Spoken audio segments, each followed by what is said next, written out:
që do ta shohim pas pak, ka të bëjë me hip-hopin, ka të bëjë me reperet, me këngët e tyre, videoklipet, disat dhe me disa reper të rinj. E kush më mirë mund na tregoj për këtë, përveç se gazetari ton të Prives, Durim Xhema. Hajde Durim! Mirë mbrëma, si je? A je bukur? Mirë mbrëma, juve atje? A na tregon Durim se zakonisht kur dalën në teren.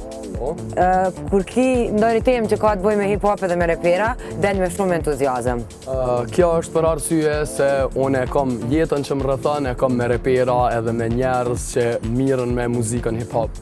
Për atë arsye, kur du me dalë me bo një historie për hip-hopin, është një entuziazëm tjetër për mu, se është pjesë që e bëj me qef.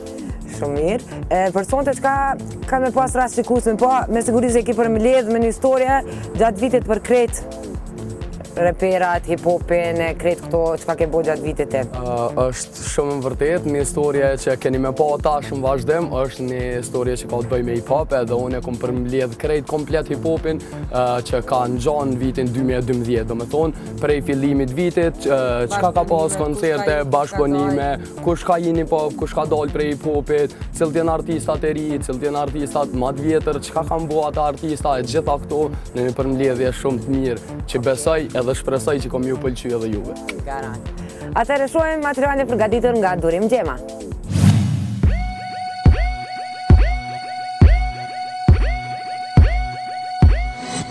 Veti nxehtë sa i përket hip-hopit. Ngjarje të shumta ndodhen në vend përgjatë muajve të këtij viti, që nga janari filluan të paralajmërohen e lansohen këngë nga më të ndryshme. Ekspedita e të papriturave filloi nga muaji janar. Label Pend që dalën nga një vit i suksesshëm filluan përsëri një vit të mbar, duke sjellur qysh në janar videoklipin e këngës Hip-hopin e du. Menjëherë, një muaj pas, erdhi klipi për këngën Not You, që u bë remix, ku përfshihet edhe Lyrical Sun. Ky label përveç këngëve që i sillnin gjatë muajve, në verë hapën edhe biznesin e tyre, që përfshinte barin në Prishtinë si dhe studion, që quheshin në emrin e labelit PNT. Gjatë kësaj periudhe, ishte Lyrical Sun, së bashku me Ergenin që lansuan këngën e klipin Lapin Tamilja. Si dhe Lyrical Sun i vetëm nxorri në treg një këngë që quhet Qëllimi. Në fund të verës, labeli kishte vendosur që mos ta posedonin lokalin. Pas kësaj ngjarje, në Vjesht, ai që nuk harroi premtimet ishte MC Kresha. Reperi promovoi albumin e tij të dytë personal, që emërohet Air Force One, me motën Fly With Us, In Us You Trust, e që në vete ngërthente 13 këngë, me shtesë, intro dhe outro gjithsej 15. Pjesa e albumit ishte edhe klipi i këngës Çok Güzel. Pas këtij albumi, ishte gjendje qetësie sa i përket lansimit të këngëve nga labeli, deri në muajin dhjetor. Kjo periudhë ata i gjeti edhe me një antar të ri. Është ai Nuhe Zogjani, i njohur me novkën Nuk, që së bashku me Lyrical Sun e MC Kreshën nxorën një remake. Kështu me radhë, pastaj nxorën edhe një tjetër remake, dy të fundit me Ergenin. Edhe Bim Bima solli këngën This Is Where I'm Hot të përpunuar. Ky ishte viti i labelit PNT, duke mos i përjashtuar edhe koncertet që rap labeli i kishte gjatë gjithë kohës pa dallim dite. Një tjetër label që përfshihet në ngjarjet e vitit është Baba Stars, që një periudhë të gjatë heshtën sa i përket muzikës. Skandalet e ngjarjet e shumta ndodhen si në mes të labelit ashtu edhe jashtë tij. Baba Stars nuk po mund të reatoheshin e të bënin atë që duhet. Apo ju kujtohet vera e këtij viti që këtë label e gjetin në përleshjen me rap këngëtarin nga Shqipëria Noizin. Ata në takimin e parë me këngëtarin u rrahën në aeroportin e Ciriut në Zvicër. Pas kësaj ndodhie, labeli lansoi një video ku thuhet se ata s'ishin rrahur, por e kishin rrahur Noizin, gjë që e demantoi Rigelci. Familjet isha ka unë veti gjashti, e ato dy veta. Pas kësaj ngjarje, labeli erdhi më në fund me një këngë që quhej Baba Stars, e ishte në bashkëpunim me reperin nga Shqipëria Stresi. Labeli e sidomos reperi Ledri u nënshmua në rënd pas asaj kënge.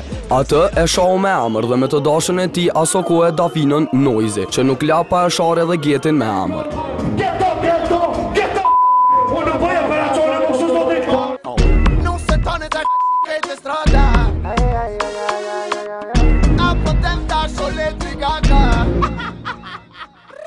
I vetmi që këtë periud po lanson të këngë ishte Visari, që solli një këngë solo, një këngë në bashkëpunim, si dhe një remake së bashku me Kozmanin, antarin e ri të labeli.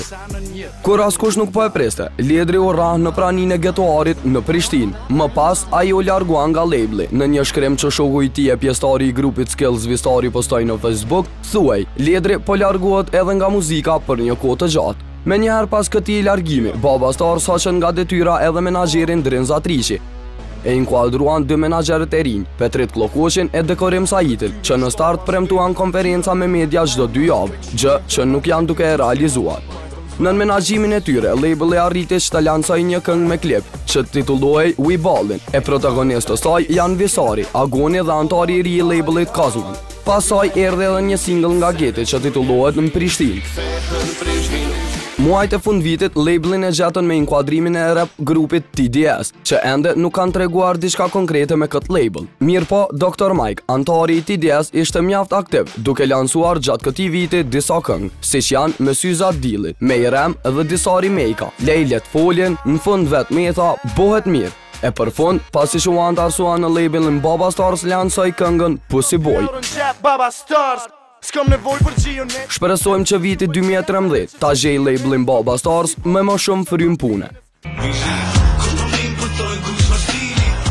TBA në krye me mbretën e tyre Unikatel, këtë vete kishin kohën e tyre të ardhë, për të vazhduar në një evidencim për gjithë ata që nuk denin asgjë për ta. Qysh në janar filloi të flitet për një koncert të mundshëm të grupit TBA në Prishtinë. Gjërat vetëm se po shkonin duke u egzageruar, e pritjet e popullatës po vinin duke u bërë më të mëdha e më të mëdha.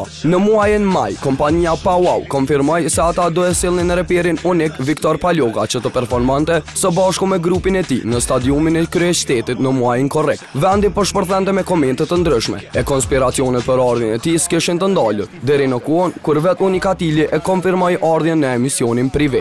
Unikatilin ka më kon Prishtinë me atat në korrekt.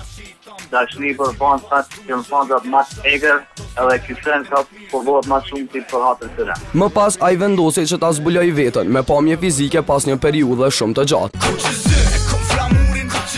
Ai i dinte renet, erdhë në Kosovë e të gjitha gjestet që i bënte ishin të njëjta me yjet botërore që kanë vizituar vendin. Unikatili në bashkëpunim me Clapton hodhi 2 këngë para se të vinte në koncert, Anive si dhe Kuqeze.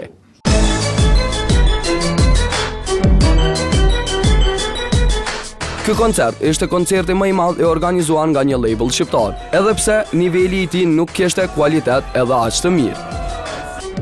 Koncerti arriti shifra më rëmendëse të biletave, ku tiketa më e shtrenjtë zyrtare kushtonte 116 euro për person.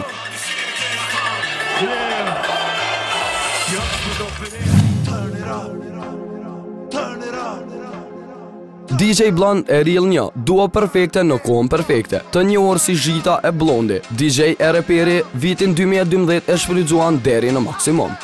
Bashkëpunimet të shumta që sollën me emra të ndryshëm të estradës s'kishin të ndalur. Ata sulmonin në kohë të papritur dhe sillnin atë që të tjerë nuk po e bënin. Qysh në janar filluan me lancimin e këngëve, e ishte bashkëpunimi që sollën me antarin e grupit NR të labelit PANT Ergenin dhe një musafir tjetër që quhet Nepi Pako. Kënga titullohet Hot Girls dhe u realizua me videoklip. Me njëherë pasoj, Real 1 DJ Blond sollën në treg këngën Sedat, dhe kjo po ashtu me videoklip. Bashkëpunimi tjetër që kishin vendosur ta bënin ishte me këngëtarën Gjenta Ismaili, të tre së bashku sollën këngën Ole Ole. S'ishin vetëm këngët e tyre, ishin të ftuar edhe nga grupi N9 në një bashkëpunim me këngëtarin nga Shqipëria Stine, këngë që quhej On Fire. Karakteristik për dy djemt është se këtë vit u takon epiteti saj përket koncerteve dhe bookingeve. Edhe njerë jeni këtu me shampionat e datave DJ Blond. A.K.A. Real 1 World. Ata kishin data që performonin nga 3 herë në ditë në vende të ndryshme. Këtë gjë ata e vërtetonin në rrjetin social në Facebook, duke lansuar datat ku ishin të rezervuar të performonin gjatë çdo dite, jave e muaji. Një vit shumë i suksesshëm, madje në fund të tij ata premtuan albumin e tyre të ri, por që të kenë një vit tjetër të suksesshëm, vendosën që ta lansojnë në vitin 2013. Jo nuk ka tërmet, po janë kejosa. Hip-hop grupi i njohur Chaos vitin 2012 e kaluan mesatarisht mirë. Ata tregut i sollën disa singla. Ekspedita atyre filloi me këngën e klipin Party and Bullshit në bashkëpunim me Dafina Regjepit. Kënga tjetër e tyre ishte Jam kon djali i mirë. Lumi B është ai që sillte remake-a. I pari ishte Lean With It. Për të vazhduar në përpunimin e këngës së reperit anglez Gig Talking the Hardest. Ja, jo unë e kur se api qak se kejt bore pera. Na mbi me majke të Të dy djemë të ishin tëftuar si musafir në albumin e MC Kreshës, po ashtu edhe në shumë bashkëpunimet të tjera. Këtë vit ka të kishte, shpresojmë album nga Chaos vitin 2013.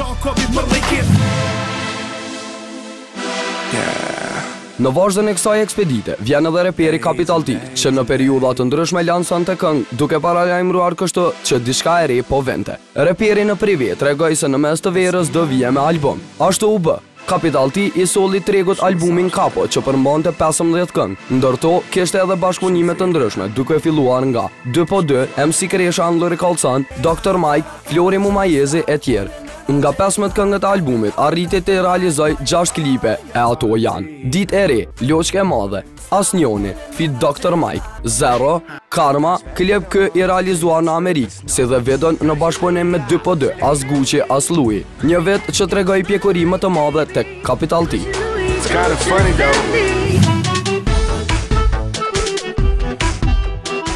Etnon janë ndër hip-hop grupet më të vjetra në vendin tonë, që nga janari heshtja atyre vërejej. Në prag të verës, Etnon paralajmëruan albumin e tyre 7 Chapters, album kë që në vete mbante 13 këngë. Promovimi i tij u bën në një nga klubet e Prishtinës këtë verë. Gjithë albumi kishte 10 këngë në bashkëpunime, e vetëm 3 këngë vetanake të grupit Etnon. 3 nga të gjitha këngët u realizuan në klipe, e ato janë Etnon Fit Noisy, It Don't Stop, Etnon Fit Chaos, disponimin shishe, si dhe Etnon Fit Stine e DJ Blonde On Fire.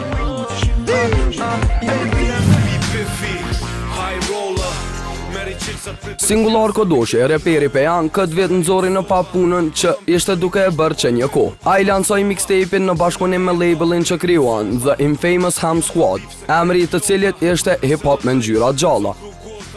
Ky mixtape përmbante 20 këngë, ku kishte bashkëpunime të ndryshme me reper të shumë, duke filluar nga Lumi Chaos, Bloody Chuck, Ergen, MC Kresha Lyrical Sun, Gjiko, Zigzag Orkestra e tjerë. Nga gjithë ky mixtape, ai realizoi 2 videoklipe, himnin e Ham Squad si dhe klipin tjetër Ham Squad Live. I don't have to tell you that I'm real, that I come from Sunny Hill. Reperi më i ri që u inkuadruan në skenën e hip-hopit vendor është Granit Bajraktari me novkën muzikore Ellinell, një reper që rrugën e ka për mëzimin më të mirë, pasqyron realitetin e Prishtinës nga pikpamja e tij. Ai tregu ton ju bashkangjet me këngën e videoklipin Ghetto, që ishte në bashkëpunim me Taste që u pëlqyer nga publiku në masë të madhe. Pastaj erdhi me një klip e këngë që përsëri befasoi, është kënga Bullet. Këngë kjo që tregon bregun e diellit në Prishtinë, vendin ku jeton reperi. Në muajin dhjetor, Ellinell lansoi edhe një videoklip që ishte vetëm për jetën YouTube e që quhet Iluzione.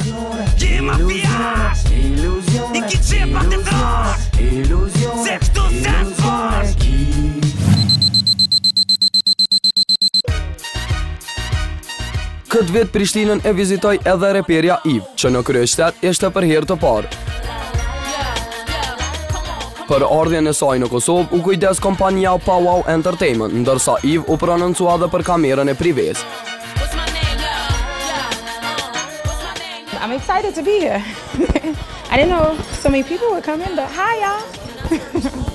Kjo ishte një përmbledhje se çfarë kishte gjatë gjithë vitit 2012 sa u përket reperëve vendor. Urime vit i ri, shihemi vitin e ardhshëm.